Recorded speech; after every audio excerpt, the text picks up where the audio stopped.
Welcome to Moments with Marianne. I'm so delighted we're spending this time here today.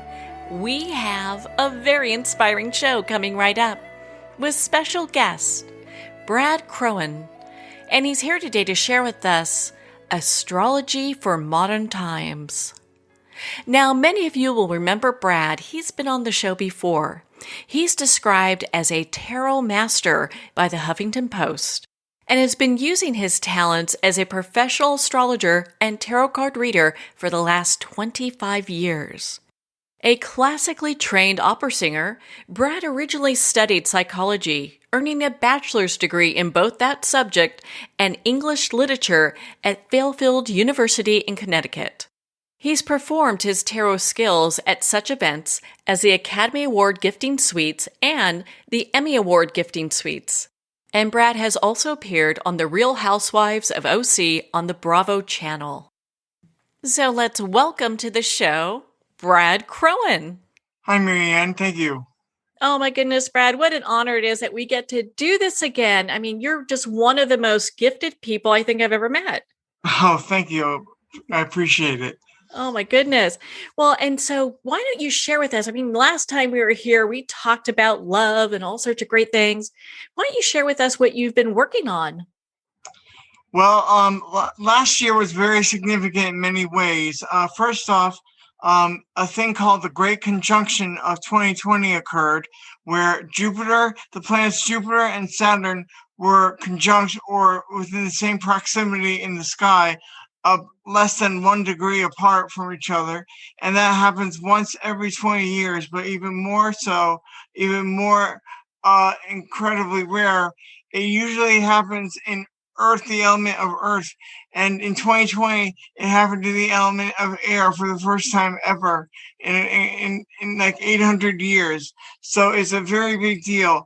And with the Great Conjunction of 2020, further looking into going forward into the future, we have in 2021 the 3 Mercury retrogrades of when the planet Mercury, the planet of communication, goes backwards.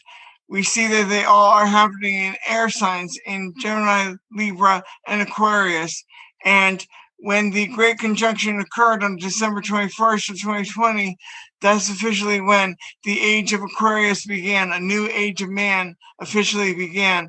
And ages of man last for about 1,000 years. So it's a very exciting time to be in. So I know you talked about the age of Aquarius, and for a lot of us, we're like, okay, so what's that? Can you break that down for us? So Aquarius is the last of the air signs. The element of air is basically about human communication. And with Aquarius in particular, rules communication that is technology based. So the 3 air signs are Gemini, Libra, and Aquarius. And with this new age of man, we should see the digital format of technology expanding incredibly so, but also human communication being altered completely, so that what we thought was human communication in the past is going to be upended and totally replaced by other forms of communication, whether it be telepathy, psychic ability, psychic phenomenon, or otherwise. It's just a very exciting time that everything is going to transform. Everything that we know as communication is being altered, and it's going into a whole new age going forward. That's so exciting. It seems like people are so ready for that right now because it seems like there's this huge push to really kind of focus in on our own spirituality and our own spiritual path. Yeah, and Aquarius is also the egalitarian sign, and it's also the sign of humanity at large. So we should expect to see a number of historical changes. We already saw one already with the Derek Chauvin trial and him being found guilty on all charges, and the world rejoicing because of this overall. But it's a very unique time, to say the least, in that technology is merging with humanity at large for an overall societal structural change. Well, I know that last time we talked, I mean, because we've talked about so many great stuff. I mean, I think your book, Love in the Stars, is just amazing. And I love it. I have it as one of my books that I go and research, use for reference. But I know when we talked last time, we talked about my great grandparents who lived in Hawaii during Pearl Harbor, and that you were saying that that's such a rare time. Yeah, I've written a number of books since I was last on your show, and one of them is called "The Cosmic Force of War," which looks at war and its timing when it arrives on the world stage, and especially World War II, especially the Pearl Harbor date of December 7th, 1941, representing a time when especially the Western world, the free world, needed a push, needed the United States to enter the war and assist the Allied forces in conquering the fascism of Axis forces. And it's just every bit of history coincides with astrological signs that that show that everything is supposed to be the way it occurred in that sense. It's a beautiful thing. Well, it's interesting when you have like this path that you can follow to see just what is happening or what could happen in the future. Is that one of the reasons that your book, The Cosmic Force of War, was so popular? Uh, yeah, I look at basically two events in the 20th century, which are telltale as the beginning of World War One and World War Two. And World War One has the event of the Archduke Ferdinand being assassinated, which put everything in motion overall. And World War Two has Pearl Harbor, which forced the United States into the war, because before that we were neutral. We were not getting involved whatsoever. That we had isolationists all over saying, let's not get involved with another European conflict. And so both events were started by heavenly occurrences which match what was going on in history at the time. So, when we come to today's life, what do the stars say right now that we should really be focusing on and paying attention to? Well, humanitarianism, like to look at the global community as a whole. It's not just Americans, it's not just Russians or Chinese. It's We're all part of the human race and part of humanity as a whole. Now, when the Great Conjunction of 2020 took place, it basically, whenever these things have occurred, they happen every 20 years, and when they do, there's a change of power and of power. And so I knew automatically that we would see the end of the Trump era into the Biden years coming up. And that is exactly what has taken place. But the past president looked at the global pandemic and really downplayed it to the point of ignoring it for a good chunk of time. And now we're seeing the results of that effect. But we're now seeing also a new president in power, with him really taking huge strides to do what he can to get a herd mentality in this country alone, but in the global race of humanity in general overall. Yeah, it seems like humanity is just at this turning point, and it's kind of been at this turning point with this pandemic. I mean, there's so much to consider. And my thought is, regardless, you believe in the virus, you don't believe in the virus, if what I do protects somebody else, then I'm going to go do it. Yeah. And the other thing, one of my articles that I wrote on my website is called the plagues and pandemics, and it looks at every plague that has affected humanity through history. And basically, I deduced that Jupiter and the planet Pluto have been conjunct, and when they were conjunct in cardinal signs, that's when we saw a lot of pandemic issues and plagues occur across the globe. Like, for example, the Black Death was when Jupiter and Pluto were conjunct in the sign of Aries, and this has happened with the Spanish flu or the influenza epidemic of 1918, and the AIDS epidemic was when Jupiter and Pluto were conjunct in the sign of Libra, another cardinal sign. It's just a fascinating thing with the research I've done just on pandemics alone. When you were doing your research, was there anything that really surprised you? I was amazed at how well it only let me reemphasize Jupiter and Pluto have to be conjunct in cardinal signs, and there are 4 cardinal signs: Libra, Aries, Cancer, and Capricorn. That's only when a pandemic will occur, is when they occur in those signs, and that happens very rarely. So Jupiter and Pluto do conjunct every 15 years, but it's not every 15 years. It's quite a longer time period. But I was amazed at seeing pandemics that, like the dancing plague of 1518, that took place on smaller scale levels. That took place in the city of Strasbourg in France. But, like, for example, a number of these pandemics occurred at telltale years, like clockwork. It was unbelievable. Yeah, that is, just amazing how the stars say so much. And for people who are new, kind of getting into how the stars really affect our lives, where could they start to kind of really dive into that? Oh, that's a good question. I mean, my mentor is a Jungian analyst named Liz Green, and she has a number of books that she has written and co-authored with other people. So I recommend getting any book that she has written. She's a great resource to look at astrology overall and looking at it from a holistic point of view. So that's, I think, first and foremost, she's the best resource to look at.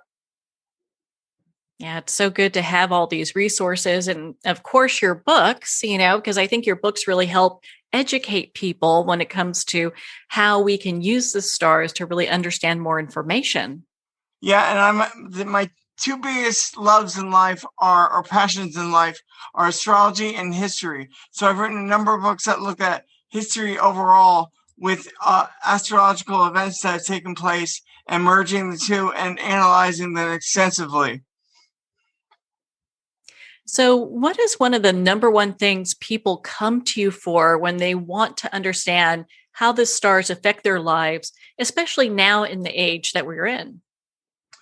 Believe it or not, most people come to me about relationships. That's first and foremost with on everyone's mind, and I think that's always going to be the case no matter what. But a few people have seen me over the pandemic and discussing that, but it's pretty much always been a relationship issues for the most part. If we look at just individualized purpose and levels of meaning with that type of thing.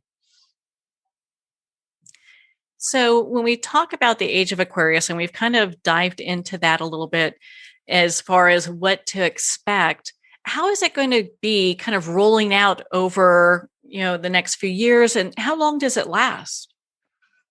The ages of man last approximately 1,000 years. And for the longest time, I was mistaken. I thought the age of Aquarius began when we had the moon landing with Neil Armstrong on July 20th, 1969. But it literally started already in December of 2020. And now we're officially in it. But I thought it started like 50 years earlier in 1969.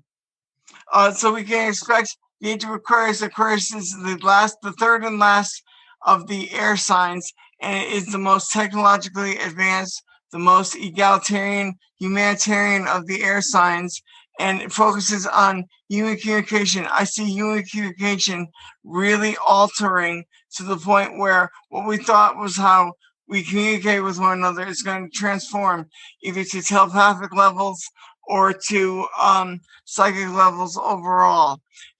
We're really going to see things transform as we speak, like in front of our eyes. And I would say that the age of Aquarius involves upgrades with computer technology. But if I say it now, I'm sure it's already going to be obsolete by the time it reaches people listening to this. So we're going to see technology transformed before our very eyes during this whole time period. Gosh, I think that could be an exciting thing. I guess we'll wait and see, right? Yeah, exactly, exactly. I think for some people it could be exciting or it could be like scary, Right, exactly.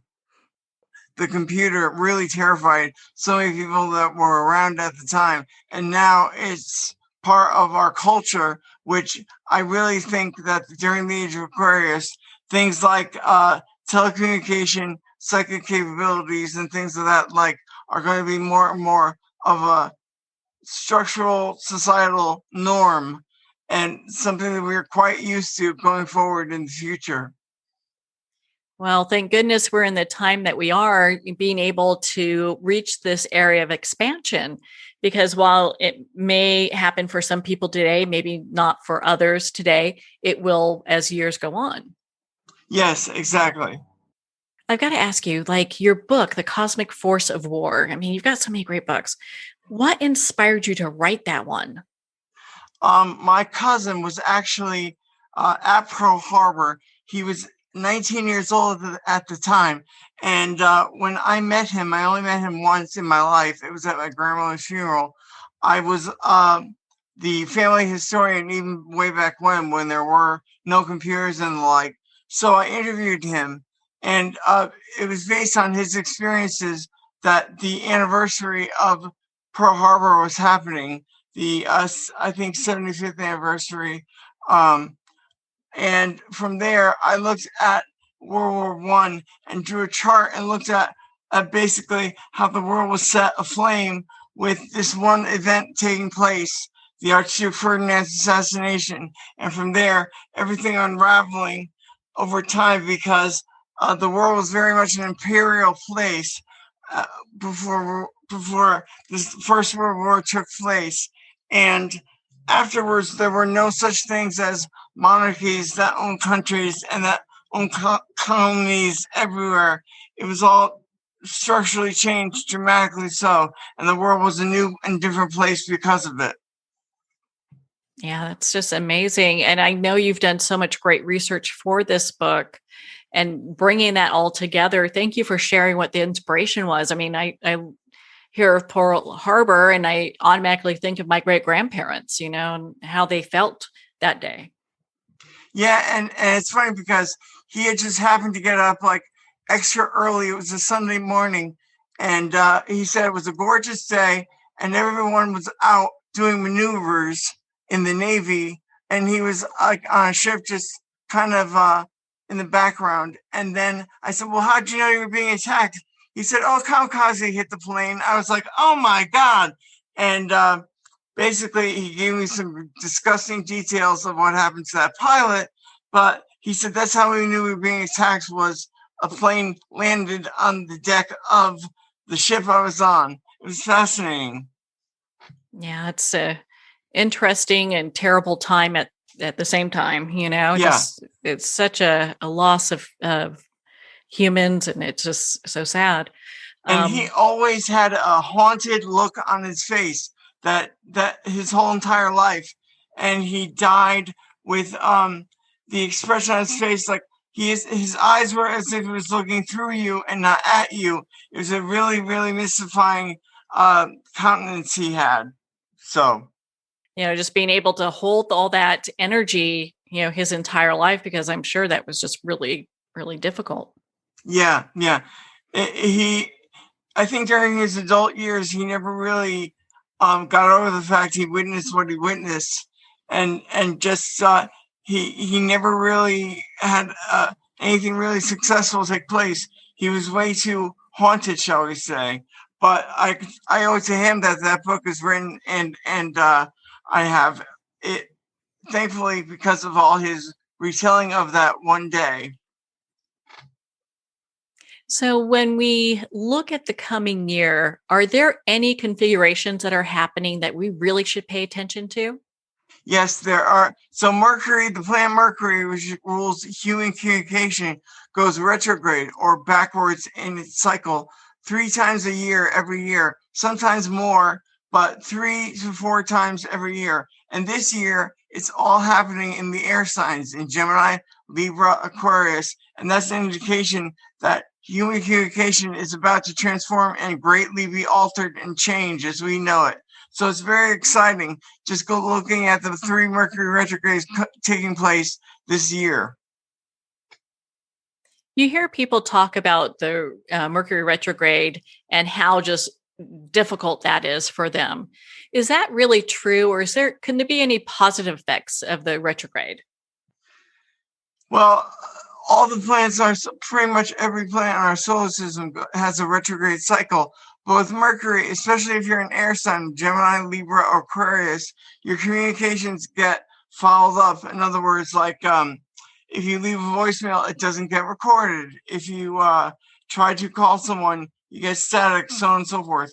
I had a Mercury retrograde where I personally had a phone catch on fire while it was in my hand, and I had to fling it like a javelin away from me.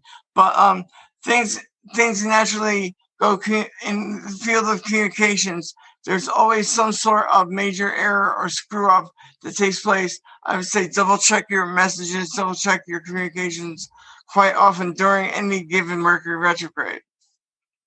So when we have a retrograde, other than phones flashing on fire and you're having to throw them, is it really kind of teaching us to slow down and have more patience with each other? Oh yeah, slow down and to actually contemplate the here and now with what's going on. The anytime a planet is in retrograde, it forces us to stop and analyze things, and we're not basically allowed to go forward and actively pursue things in the future, but to just for the retrograde period to stop and be contemplative of things overall. So they're quite a necessity for humanity to function on a level that is in sync with our evolution and our development. Gosh, that's so important, to kind of keep track of all that. And is there anything else coming up that we really should pay attention to? In 2021, that's the biggest thing to take mental note of are the Mercury retrogrades happening in the air signs. But overall, I would say 2020 was a year for a lot of things to happen all at once. And not surprisingly, astrologically, we were told it was an indication that a pandemic of some sort was going to be occurring during that calendar year, which it already has. So that nothing's going to replicate 2020's significance the way last year occurred in our lives. Oh gosh, that's so important. Well, why don't you share? Because I know you've got some great holiday books too, and we're going to really dive into those as it gets closer to Christmas, this coming year. Why don't you share those with us? Well, for Christmas time, I did a book called Saints, Santa Claus, and Sagittarius. And it's about the evolution of how the idea of Santa Claus came to humanity's mind. Because if you think about it, there's no one else in history who can transcend over cultural lines, religious lines. And if anything, you can reduce Santa Claus to goodwill towards men and just overall optimism, which the world so sorely needs. But I look at the evolution of Santa Claus through artwork and through iconography through the centuries. And it's an amazing book that I want to do a documentary on overall as well, too. So that's my big Christmas book per se. Well, I can't wait for us to dive into that as it gets closer to Christmas. Brad, if someone wants to make an appointment with you, because we've got people all over the world listening to this show, are they able to do that like by Zoom or Skype or something? Oh, sure. First off, my website is bradkronen.com. My last name is K-R-O, N as in Nancy, E as in Edward, N as in Nancy. So bradkronen.com. And there are places that you can leave comments, emails, and if you want me to reach you, just leave your number and I can call you back, no problem. And also, Mystic Journey Bookstore is where I work in Venice, California. So if you're in the Southern California area, I'm available by appointment there as well. Yeah, either LA or Orange County. It's not that far away to, go visit Venice and see Exactly. you. So, and what type of services do you offer? Because people just brag on you about being the man when it comes to tarot cards. In fact, I think the Huffington Post said you're like the tarot master. Yes, that's one of the reviews I did get from them. But yeah, I do tarot readings and astrology chart readings. So astrology can be divided into a number of things depending on what your needs are. Usually I do what's called a natal chart interpretation or a birth chart interpretation, which looks at the planets of where they were on the day you were born, and all of them together make you astrologically. And tarot, obviously you can ask about any subject matter and I will assist you with tarot, but those are my two main fortes are tarot and astrology. Well, that's so exciting. I know that you're just amazingly talented. I've loved spending the time with you that I have. Brad, thank you so much for taking the time to be on the show with us here today. Oh, it's my pleasure. Thank you very much. I appreciate it. Well, thank you, Brad. It has been such an honor to spend this time with you and to talk about astrology for modern times. Again, if you'd like to connect with Brad, you can at bradkronen.com for more information. His book, Love in the Stars, is available at Amazon, Barnes & Noble, and all indie retailers. And of course, you can connect with him about having a reading. Well, we're at the end of our time today. I would like to thank everyone for tuning in. You're listening to Moments with Marianne. And remember, make every moment count.